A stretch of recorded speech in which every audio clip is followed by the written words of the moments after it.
Segredos do ocultismo.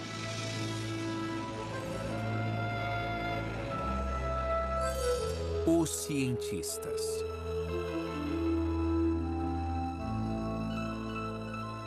Pode a mente humana afetar o universo, controlar o ambiente ou mesmo o tempo? Os cientistas continuaram de onde os praticantes do ocultismo pararam e buscaram resolver mistérios que os magos há muito tempo tentavam entender. –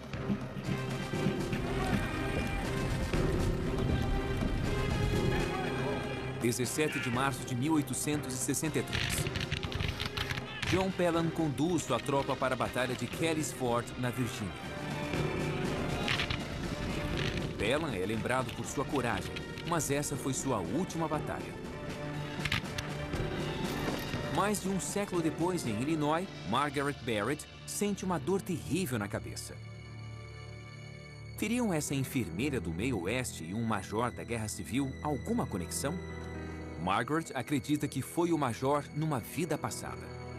Quando as pessoas têm uma experiência com vidas passadas, a verdade é inquestionável. É uma prova autoevidente. Qualquer um pode duvidar da existência dessa vida passada, menos a pessoa que a experienciou. Você não pode tirar isso dela. Ela sabe. A maioria pensa diferente, mas homens como Isaac Newton, Galileu e Carl Jung são responsáveis por alguns dos maiores avanços na ciência, que um dia foram considerados misticismo. Como saber se coisas que vemos hoje como sobrenaturais e inconcebíveis não se mostrarão ciência totalmente legítima daqui a 50 anos? Desde a Renascença, os cientistas foram muito além das fronteiras estabelecidas. Antes da era da tecnologia, os cientistas confiavam na crença e na intuição. Os primeiros ocultistas acreditavam que o universo era um campo de consciência que eles acessavam para decifrar a obra dos deuses. Achamos que estamos separados uns dos outros, mas nós somos parte de um vasto universo. Essa é a ideia central que os magos ocultistas tinham. Eles expressavam muito bem quando diziam, assim no céu como na terra. Significa que não importa para onde olhemos, os padrões são os mesmos. No nível microscópico, no nosso nível ou no nível cósmico. Aqueles magos acreditavam que o universo e a mente estavam ligados. Uma conexão que os físicos quânticos ainda estão tentando provar. As pessoas acham isso eletrizante, essa sobreposição que existe entre o modo como o cérebro funciona e como o universo funciona. Mas outras práticas da nova era, como o uso da mediunidade e a exploração de vidas passadas, não são aceitas. Todas essas experiências que dizem ser ocultistas, às vezes se originam do corpo de uma patologia cerebral. E isso faz a gente repensar sobre a causa desses fenômenos. Só porque pessoas com epilepsia no lobo temporal experienciam Deus, não precisam negar a ideia de Deus. Mas isso te faz pensar sobre o que é experiência religiosa, porque há conexões neurais que predispõem à religiosidade e ao misticismo. O elo entre magia e ciência sempre foi forte.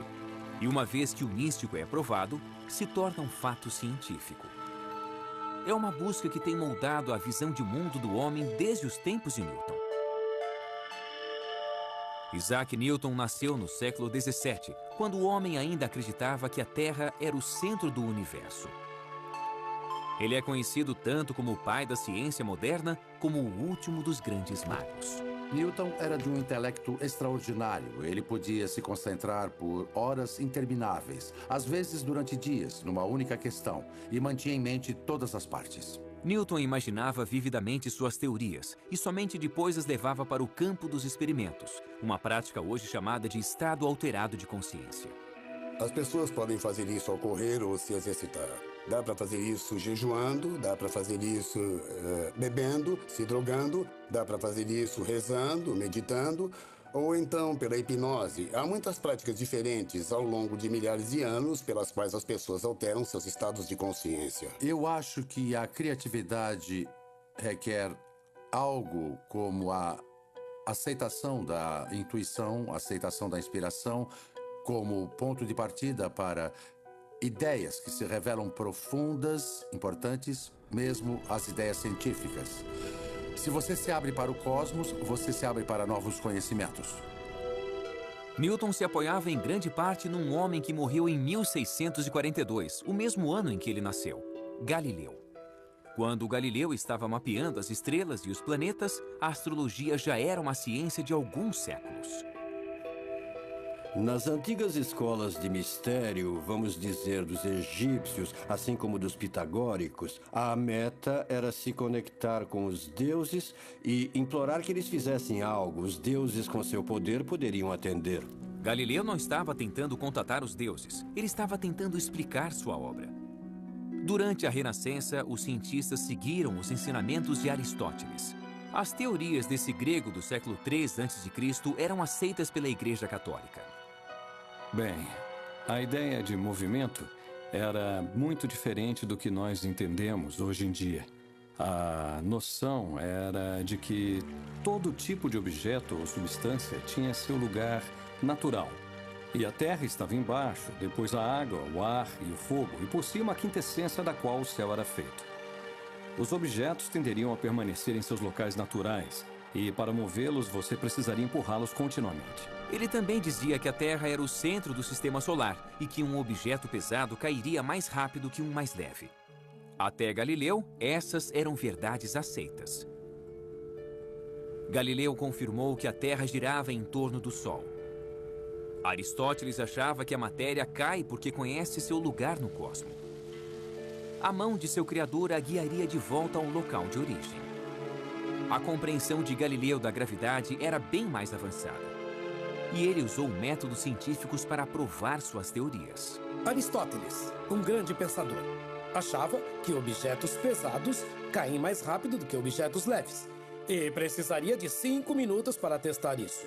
Tudo o que ele precisava era de 5 minutos para subir numa casa, pegar uma rocha, uma ervilha e jogá-las ao mesmo tempo. Ele nunca testou. A razão é que o conceito de experimento é estranho para a mente humana. Mas não para Galileu. Ele fez o experimento e viu que eles caem no mesmo ritmo. É por isso que pensamos em Galileu como um grande gênio. Porque ele mesmo disse, podemos fazer perguntas sobre a natureza, não ter noções pré-concebidas. Podemos começar nos perguntando, o que acontecerá se eu jogar a rocha e a ervilha? E veja só, ele descobriu algo contra-intuitivo, que qualquer um pode testar e verificar. Galileu desacreditou completamente a sagrada visão de mundo aristoteliana endossada pela Igreja e pagou caro por isso. Os cardeais da Inquisição rejeitaram suas teorias. Ele continuou publicando e por isso foi considerado culpado por heresia. Galileu foi condenado à prisão domiciliar em 1633 e passou o resto da vida sob a vigilância da Inquisição. Levou 350 anos para a Igreja admitir que estava errada. Nesse meio tempo, Newton havia confirmado as conclusões de Galileu. Isaac Newton era fascinante. Ele nasceu num dia de Natal, era filho de uma viúva. Ele foi criado em um ambiente um tanto austero até sair para a universidade e jamais abandonou a academia. Ele estudou pelo resto da vida. Desde jovem, estudou tudo que havia disponível para estudar. A Renascença havia se alimentado da redescoberta de textos perdidos dos antigos gregos e dos ocultistas. Acadêmicos como Newton se empenhavam para descobrir novas ideias na ciência, religião e magia. Newton não era apenas um cientista, era um alquimista declarado. Muitos dos homens mais brilhantes da história, inclusive Isaac Newton, foram para a alquimia, foram atrás de várias questões ocultas porque queriam descobrir como as coisas funcionam e queriam ir tão longe quanto precisavam para satisfazer suas mentes curiosas. Na época de Newton, não havia grande distinção entre magia, espiritualidade e ciência. Os cientistas usavam qualquer método para expandir seus conhecimentos. Ele gastou anos procurando pela joia mais preciosa da alquimia, a pedra filosofal. A pedra não era uma gema concreta, mas um nível mais elevado de consciência que levaria a novas descobertas científicas e espirituais. Sozinho em seu quarto com experimentos alquímicos, Newton ficava dias sem comer ou dormir. Quem estuda a criatividade diz que há vários estágios. Primeiro é preciso aprender tudo o que der. Depois deixar tudo isso incubado, como que borbulhando dentro de você. Depois vai se tornar algo como uma inspiração. Era o que os alquimistas tentavam fazer na época e o que Newton fez com tanto sucesso. Newton partiu do desafio de Galileu de refutar Aristóteles. Quando ele se concentrou na teoria de Aristóteles dos objetos em queda e da órbita dos planetas, ele chegou à mais importante descoberta da física, a gravidade. Isso mudaria tudo. Quando Newton pensou na gravidade, ele teve que conceber a ideia de que dois corpos podem atrair um ao outro à distância. E ainda hoje nós lutamos para entender como isso acontece. Quero dizer, como é que o Sol sabe que Júpiter está ali? Ninguém sabe. O ramo emergente de cientistas empiristas se sentiu desconfortável com a ideia de que um objeto pode afetar outro objeto sem tocá-lo, sem estar conectado com ele de algum jeito. Mas eis que Newton surge com uma teoria matemática que se encaixa perfeitamente nas observações astronômicas, mas que requer que haja uma força entre dois objetos diferentes quando não há nada entre eles. Ele basicamente se baseava na ação à distância, não importando o quanto isso incomodasse a ele mesmo ou qualquer outro. Newton também foi o primeiro a descobrir as propriedades da luz e acreditava que a luz era composta de partículas. A visão aristotélica de mundo não aceitava a ideia de átomos, de componentes indivisíveis dos objetos. Mas fica bem claro nos textos de Newton sobre a luz que ele teve algumas ideias definidas sobre isso. Ele pensou na luz como uma corrente de minúsculas partículas movendo-se rapidamente, corpúsculos, como ele a chamou. Em 1687, Newton publicou sua obra-prima, Principia, e se tornou uma sensação internacional. Nesse livro, ele desenvolveu suas 3 leis do movimento: a lei da inércia, a relação entre força e movimento e a última regra: para toda ação, há uma reação oposta e de igual intensidade. Em 1660, um espectro do passado assombrava Londres: a peste negra. 70 mil pessoas morreram e logo depois houve o grande incêndio. Mas em meio a esse tumulto, havia uma sede por ciência. Em 1660, um grupo de elite de cientistas britânicos formou a Sociedade Real, a primeira organização da história devotada à ciência. A Sociedade Real começou como uma espécie de clube dos inteligentes. Eles se reuniam e discutiam todo tópico concebível. Talvez fosse um pouco arriscado, é claro, porque a todo momento a Inglaterra tinha espasmos de repressão religiosa. A ameaça da igreja não os deteve. O próprio Newton liderou a Sociedade Real por 24 anos, mas este foco quase místico iria inspirar uma nova geração a olhar para o universo interior. O cérebro humano, olhado superficialmente, é uma máquina bem ajustada de neurônios e nervos perfeitamente sincronizados para movimento, aprendizado ou até defesa. Mas o cérebro não tem apenas impulsos elétricos. Este órgão notável contém pensamentos, memórias e alguns diriam até mesmo a alma. A descoberta da gravidade por Newton transformou a maneira como a ciência entendia o universo, mas outro membro da Sociedade Real, Thomas Willis, estava prestes a superar Aristóteles em outro campo, a medicina. Willis começou a primeira exploração científica do cérebro e de seu software, a mente. Thomas Willis foi um físico inglês. Ele descobriu como estudar o cérebro, o que era difícil de fazer, porque o cérebro deteriora poucas horas depois da morte. O progresso na medicina vinha sendo obstruído por um duradouro tabu contra a dissecação do corpo humano. Foi preciso um certo relaxamento das regras para que a dissecação ocorresse. Muitas vezes os praticantes eram de fato criminosos, eram considerados criminosos apesar de serem cientistas. Aquilo era contra a lei e ia contra tudo e todos dissecar um corpo humano. Até a Renascença, os eruditos acreditavam na visão de Aristóteles de que o coração era a casa da mente. Poucos na medicina poderiam conceber que aquela massa branca disforme dentro do crânio poderia ser a morada da razão e da expressão artística. Willis suspeitava que o cérebro tinha mais do que seus colegas supunham. Então ele descobriu uma maneira de preservar o cérebro para distinguir cada uma de suas partes de uma maneira que ninguém soube fazer antes. Como Newton, Willis era um alquimista e usava o experimento para tentar chegar à verdade.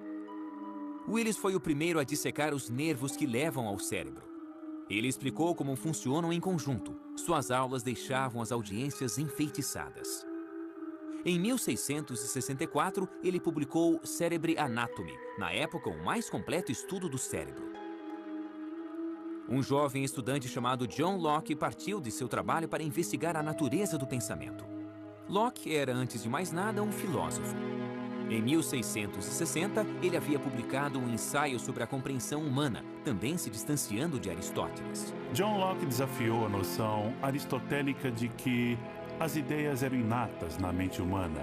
Ele preferiu se focar no desenvolvimento das ideias, no desenvolvimento de seu processo e em como o cérebro apreende o universo. Foi, de fato, uma das primeiras tentativas de descrever uma neurociência e o que o cérebro faz. A neurociência se tornou uma nova disciplina que permanece cheia de mistérios. É verdade que há um cérebro com os neurônios em ação e há uma mente. Mas no que diz respeito à mente, nós estamos apenas começando a entender como funciona. O que dizer da criatividade, da consciência? O que dizer da autopercepção? Os cientistas hoje entendem como o cérebro funciona dentro do crânio, mas ainda estão tentando descobrir como a mente pode afetar o mundo fora de seu invólucro.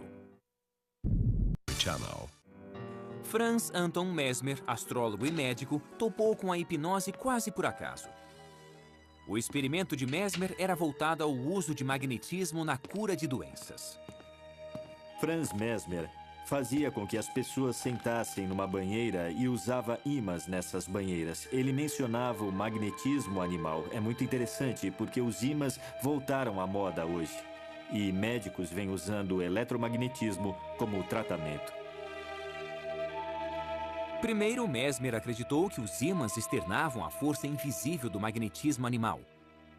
Depois, pensou que a força emanava dele mesmo e abandonou os ímãs. Na verdade, Mesmer só havia redescoberto outra arte ocultista perdida.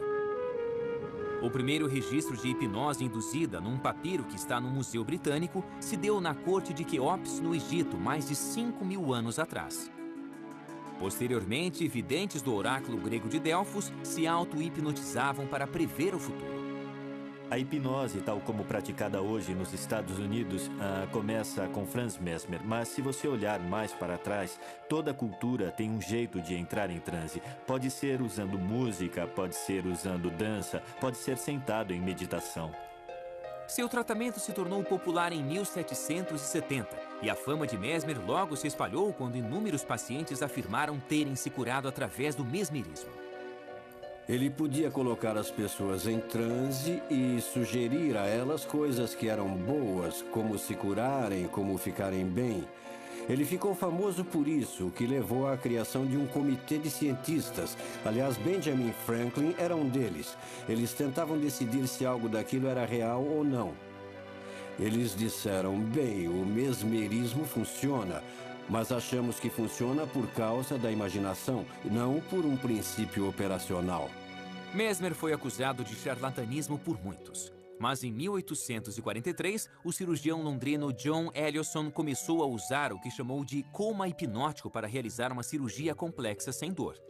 A anestesia ainda não havia sido inventada e a técnica de Ellison resultou em mais de 300 operações bem-sucedidas. Mas a influência de Mesmer teve vida curta. Com a descoberta do éter, a hipnose foi novamente dispensada pela medicina tradicional. Então, em vez de aceitar a ideia de que nossas crenças podem nos ajudar a nos curarmos e nos recuperarmos, eles apenas descartaram a obra de Mesmer. Mas ele havia criado os fundamentos da hipnose moderna, uma prática que hoje é aceita normalmente como uma forma de tratamento pela medicina. A hipnose requer sugestão e imaginação. Nosso corpo não pode distinguir entre experiências reais e imaginadas. Por exemplo, há um estudo recente sobre raiva e doenças cardíacas. Para deixar as pessoas com raiva, os pesquisadores faziam com que elas imaginassem situações que as deixassem com raiva. E quando elas se imaginavam com raiva, seus corpos respondiam como se houvesse um motivo, uma causa para a raiva, e havia uma mudança notável. Mas o mais belo desse experimento é o poder da imaginação.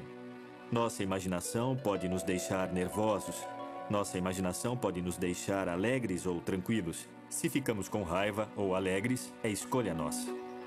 Todo um campo de medicina alternativa se desenvolveu utilizando técnicas de sugestão para promover a cura. Há mais de 22 estudos realizados com visualizações na cura do câncer. 18 deles mostram conclusivamente que a visualização ajuda a combater o câncer. Não é surpresa. Obviamente, a nossa mente regula funções corporais. Então, se você pode influenciar a mente, seja pela meditação, seja desenvolvendo certas frequências de ondas mentais, seja apresentando imagens e ideias, é claro que você deverá obter um efeito na materialidade da doença ou uma eficácia no tratamento. Cientistas estudaram o fenômeno cuidadosamente, mas ainda não é claro como e por que ele funciona. Há 2 critérios quando se encontra um novo fenômeno. Um é, ele se encaixa no panorama do que sabemos em ciência ou sobre a mente? O segundo é, pode repeti-lo? A hipnose é rejeitada pela primeira razão, que não é o melhor motivo. Ou seja, como situá-la no que sabemos sobre mente e cérebro? O que é hipnose? Como você entra na mente de alguém e o faz abanar a mão ou agir como um bobo? Não faz sentido. Rejeite. Mas e o segundo critério, repetibilidade? Você pode repeti-la até em centenas de pessoas. E isso vem nos desafiando há uns 100 anos. Sabemos que é um fenômeno válido, perfeitamente legítimo, mas só não temos uma explicação para ele. Antes de Mesmer, os médicos lutaram por séculos para entender os problemas que eles viam em seus pacientes e que não podiam ser explicados pela ciência médica da época. Em 1885, a humanidade estava mudando. Carl Benz havia criado o primeiro veículo movido a gasolina. O Dr. Sigmund Freud estava numa grande empreitada, tentando resolver os problemas emocionais de seus pacientes. Ele tentou a hipnose. Colocando seus pacientes em transe, ele descobriu que eles se lembravam de traumas do passado. Os físicos haviam desenvolvido uma nova compreensão sobre a energia. Ela não podia ser destruída, apenas transformada. Freud se inspirou nessa descoberta. Ele era brilhante, tinha opiniões firmes e era um grande estudioso. Então, ele olhou à sua volta e viu um conhecimento sistematizado que ganhava força no que era chamado de ciência natural e que depois se tornou a física. Ele pegou aquelas metáforas e as passou para a psique. Freud descobriu o inconsciente. Ele viu a personalidade humana como um sistema de energia psíquica. A energia que não se expressava conscientemente se desviava para o inconsciente do paciente, criando as neuroses. Freud identificou a energia sexual reprimida como a causa de toda doença mental. E as ideias dele ainda estão muito em voga. Ainda pensamos em como nossos desejos mais profundos são reprimidos e suplantados por outras motivações. É a extrapolação freudiana do modelo físico para o domínio psíquico.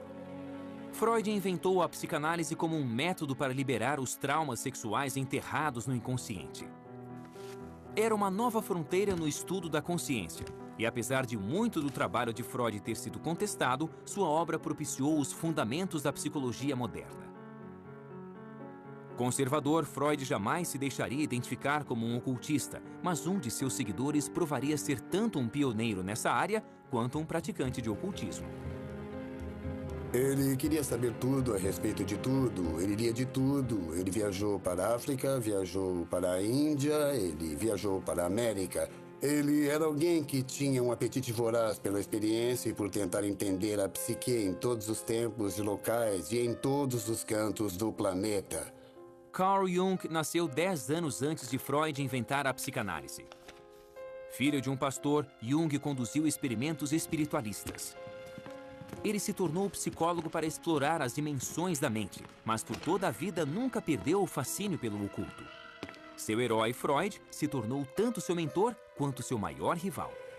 Ele não conhecia Freud até 1907. E quando eles se viram, conversaram por 13 horas seguidas. E uma das coisas que vieram à tona foi o ocultismo. Jung havia sido um defensor da teoria sexual de Freud sobre a histeria antes de se conhecerem.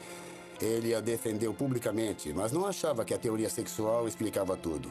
E quando ele se sentou com Freud por 13 horas, Freud assumiu uma expressão muito séria. Olhou para Jung e disse: "Você precisa fazer uma coisa, meu filho. Você precisa me prometer que nunca vai abandonar a teoria sexual e que vai fazer dela um dogma, uma fortaleza contra a maré negra de lama." Então ele hesitou e disse: "Do ocultismo."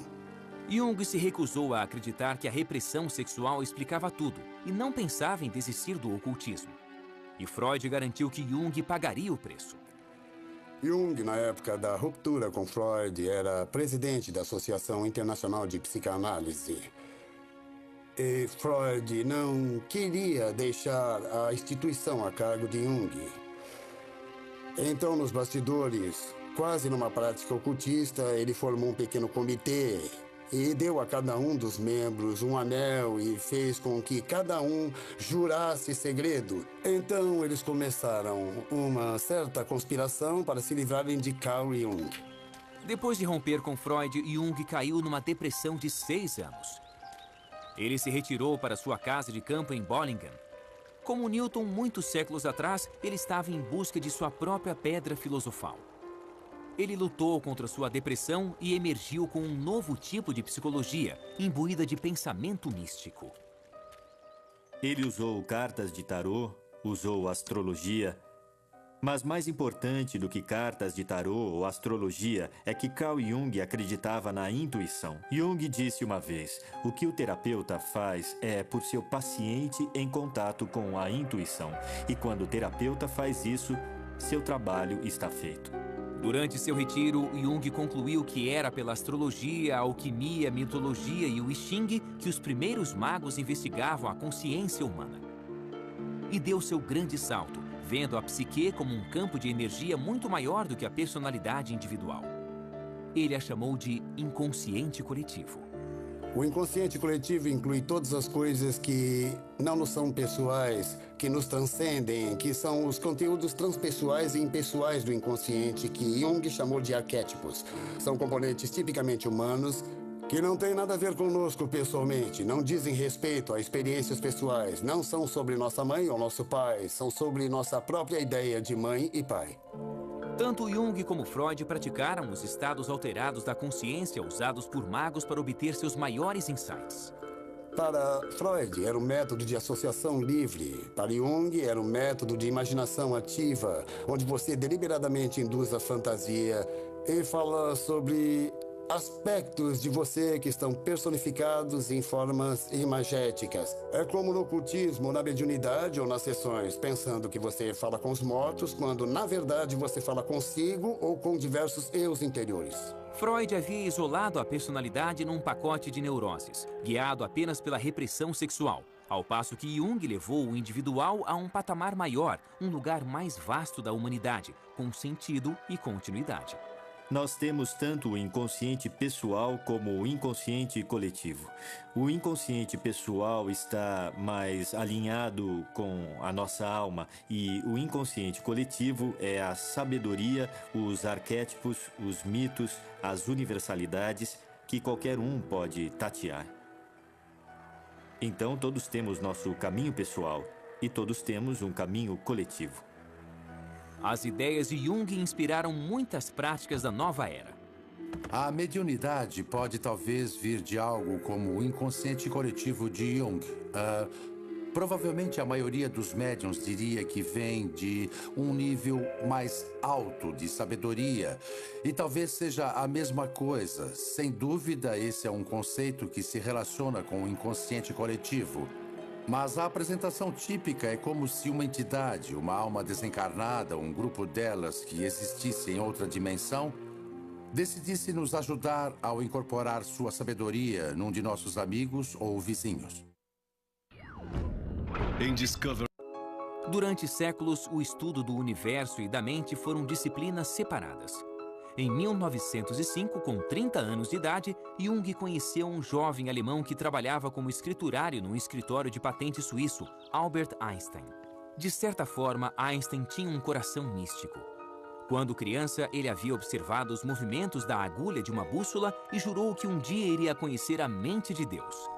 Como Newton, ele entrava em estados alterados da consciência que chamava de exercícios mentais e intuitivamente chegou às suas descobertas. Somente mais tarde, Einstein iria retomá-las com fórmulas e provas. Naquele ano, Einstein publicou 5 artigos sobre a nova física no jornal Annalen der Physik. Teorias que reescreviam as regras do universo. Nelas, ele apresentou a teoria da relatividade, defendendo que tempo e espaço são relativos, conceitos mutáveis, não absolutos.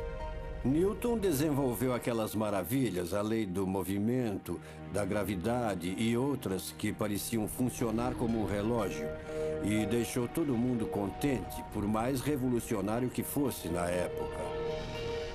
Porque descobria-se que o mundo, o universo, era como um relógio gigante e que tudo funcionava de maneira ordenada. Einstein apareceu e disse, bem, isso pode ser assim, mas também é relativo. E virou tudo de ponta cabeça de novo. Nas notas autobiográficas de Einstein, ele pedia a Newton que o perdoasse por revolucionar a ciência da física. Einstein, enfim, resolvia a contradição que Newton havia observado no comportamento da luz. A luz age como uma onda, mas às vezes age como partícula, e no processo ele finalmente provou a intuição de Newton a respeito da existência de átomos. O efeito fotoelétrico, como é chamado, se você direcionar um feixe de luz contra uma peça de metal, vai arrancar elétrons.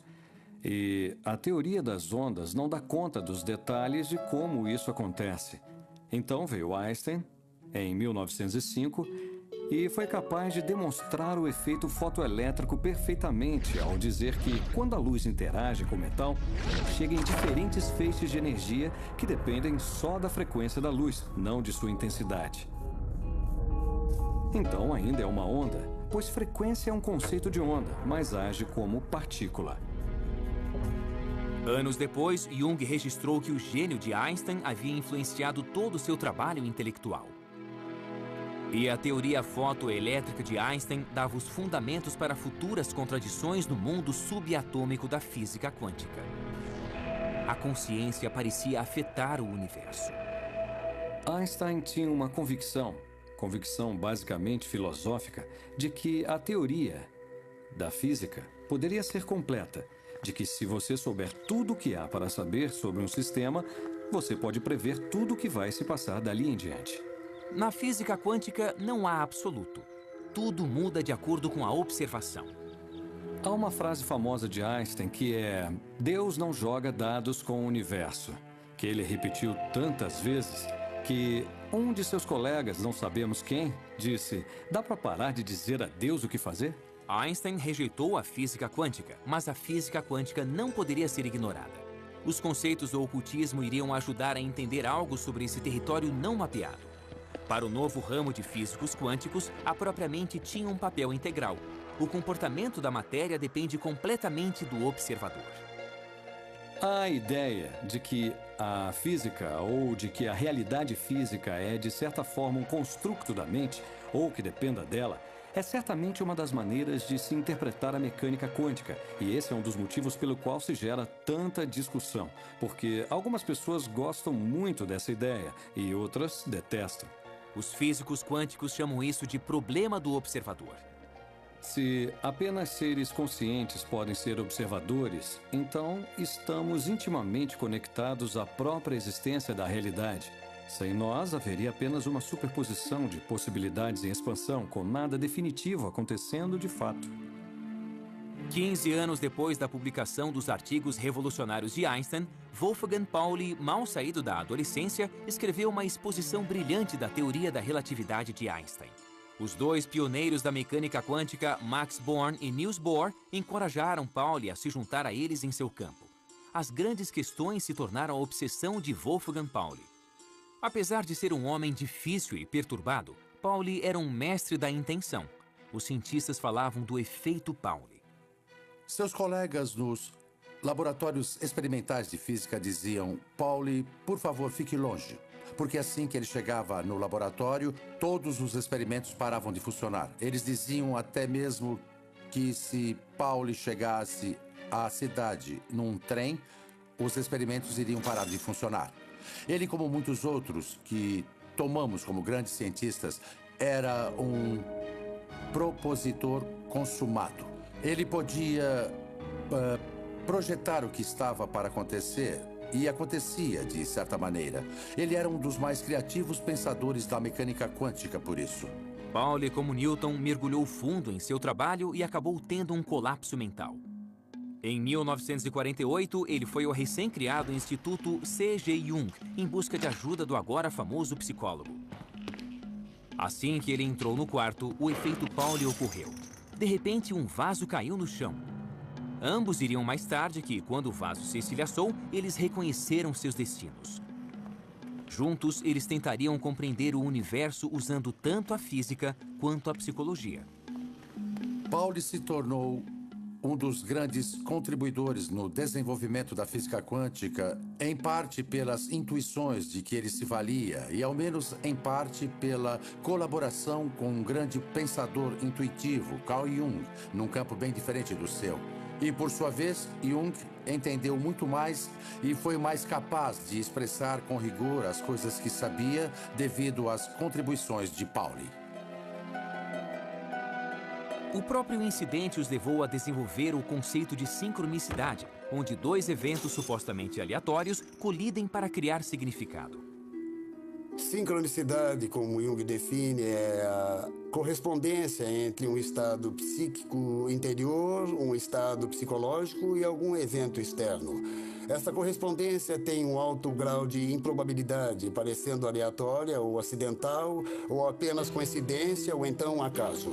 Jung e Pauli combinaram seu brilhantismo e sua intuição e chegaram a uma teoria do universo. Se a matéria se comporta de acordo com a observação, teriam os homens feito sua própria realidade? Teriam os pensamentos e sonhos coletivos das pessoas criado o mundo? É uma noção que muitos cientistas rejeitam e que ecoa o ocultismo. As antigas ideias ocultistas de uma consciência latente que permeia nosso mundo tornam muitas das interpretações da mecânica quântica muito mais simples. Porque se a consciência é essencial para o ato da observação, para trazer uma realidade definida dessas ondas quânticas de probabilidade, a vida, de certa forma, se explica melhor se houver outras fontes de consciência além da nossa. A última tentativa de se unificar as teorias de campo de Einstein é a teoria das cordas, que casa a física de Newton com a física quântica em uma nova teoria da gravidade. Teóricos das supercordas acham que, no menor nível imaginável, toda a matéria é feita de cordas vibráteis. As diferenças nas observações em física quântica não viriam do inconsciente criando o universo, mas de pequenas variações nas vibrações. A teoria das cordas unifica o pequeno e o grande. Nós temos a teoria de Einstein da relatividade geral, que é uma teoria para a força gravitacional e funciona muito bem para explicar o universo em larga escala. Nós temos a mecânica quântica, que é a teoria do muito pequeno, que também funciona extremamente bem. O problema é que essas teorias não são compatíveis. Você não consegue chegar a uma teoria de gravidade quântica por nenhuma das abordagens convencionais. A teoria das cordas parece extremamente promissora porque é essencialmente uma teoria quântica. Se for provada, implica num fascinante reino de universos paralelos e múltiplas dimensões. O que a teoria das cordas faz elegantemente é dizer, ok, existem essas coisas minúsculas chamadas cordas de que são feitas todas as outras partículas que existem no universo. E essas cordas são apenas energia. Portanto, se nós descemos para a mais minúscula partícula ou menor elemento do que existe, já que se trata apenas de energia, podemos pensar em nós mesmos como mera energia, o que seria satisfatório para muita gente. Pode-se ver isso de uma maneira religiosa, química ou física. Mas essas teorias talvez nunca sejam provadas. Os cientistas afetaram nosso mundo com um trabalho que no começo parecia magia. Em 1895, Conrad Rankin fazia experiências com raios catódicos quando notou um brilho verde numa tela pintada em sua bancada. Mas o raio catódico estava coberto com papel preto, o que significa que os raios invisíveis atravessaram o objeto sólido. Investigando mais, ele descobriu que os raios podiam atravessar a pele, revelando os ossos da mão de sua esposa. Imagine a reação das pessoas. Aqui tem... Bom, tente imaginar que tem uma mesa e tem uma gaveta. E dentro dela tem um filme. Eu vou passar esses raios misteriosos por sua mão e você vai ver os seus ossos. Bom, as pessoas diriam que isso é sobrenatural, é ocultismo. De fato, ninguém acreditou nele. E ele disse, não vou publicar numa revista científica porque parece ocultismo. Então vou publicar num jornal. E ele publicou a mão da esposa no jornal. Dava para ver os ossos da mão. E ele entrou para a história. A obra de Rankin poderia facilmente ter sido rejeitada. Será que outras crenças ocultistas se tornarão ciência? Nascida na Inglaterra, Margaret Barrett tinha pouco conhecimento da Guerra Civil Americana, mas se sentiu impelida a estudá-la. Um dia, ela se deteve sobre uma foto de John Pelham e notou uma enorme semelhança. Pelham, o galante, como era conhecido, foi morto pelas tropas da União aos 24 anos. Estaria ele vivo em Margaret? Margaret sofria de enxaqueca crônica. Ela fez uma cirurgia cerebral para o que eu acredito que fosse a mesma lesão da qual John Pelham morreu. John Pelham morreu quando uma bala explodiu na parte de trás da cabeça e atingiu o crânio. Margaret teve o mesmo problema que a levou à cirurgia cerebral. Então, o que fazer com a crença de Margaret na aparente conexão entre a morte de Pelham e seu problema? Quando conduzo uma regressão a vidas passadas, a primeira coisa é tentar criar uma ponte. A ponte é alguma conexão entre a vida corrente e a vida passada. Pode ser um medo, uma fobia, pode ser um trabalho, um relacionamento, não importa o que seja. Algumas vezes até sonhos podem se tornar pontes para a vida passada. Uma vez feita a história completa dessa pessoa, eu passo a hipnotizá-la. Então, o que tentamos fazer com a regressão é ajudar a pessoa a aprender sobre suas vidas passadas, para que elas não cometam os mesmos erros na vida corrente. Nós guardamos marcas dos que viveram antes de nós? Nós temos a ação e a inteligência à distância. A questão é que temos de nos conectar a isso, temos de estar conscientes dessa possibilidade. Desvendar as vidas passadas pode um dia ser tão corriqueiro quanto os raios-x? A maioria dos cientistas rejeita a ideia. No caso de Rankin, ele fez o experimento e qualquer pessoa pode repeti-lo e aceitá-lo. No caso do Galileu, Pedra Grande, Ervilha, qualquer criança pode fazer o mesmo. Mas isso não vale para tudo. Pegue a velocidade da luz, que Einstein diz que é finita. Precisamos de experimentos muito detalhados e quantitativos para provar que é correto. Não é uma coisa rápida. Talvez alguns desses fenômenos sejam tão imprecisos, tão sutis, que vamos demorar para desvendar. Mas parece uma farsa para mim. Não me parece fundado na verdade.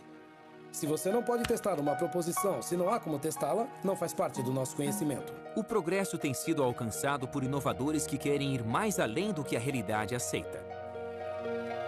De maneira interessante, é como se a evolução fosse um tipo de revolução, podemos dizer, pois ela revolve sempre o mesmo tipo de ideias, expressas de maneiras diversas, com novas ferramentas para sondar mais profundamente o âmago do conhecimento. Mas, feitas as contas, nós estamos ainda olhando para o mesmo quadro, o mesmo universo, com a esperança de refinar um pouco mais a compreensão. Nós ainda trabalhamos de mãos dadas com os antigos magos. Hoje, a mente é tão misteriosa quanto o universo foi um dia. Poderão um dia os cientistas descobrir que os homens criaram sua própria realidade? Nós vamos alcançar alguns grandes avanços através da ciência, mas virão da ciência olhando para o que alguns podem chamar de oculto. Há certas coisas que eu acho interessantes nas crenças da nova era, porque eu acho que elas explicitam coisas que a ciência não pôde alcançar ainda. Eu acho que para tudo que ainda não temos uma explicação científica hoje, vamos no fim explicar cientificamente. Somente o tempo irá dizer que revoluções nos aguardam na encruzilhada entre a ciência e o ocultismo.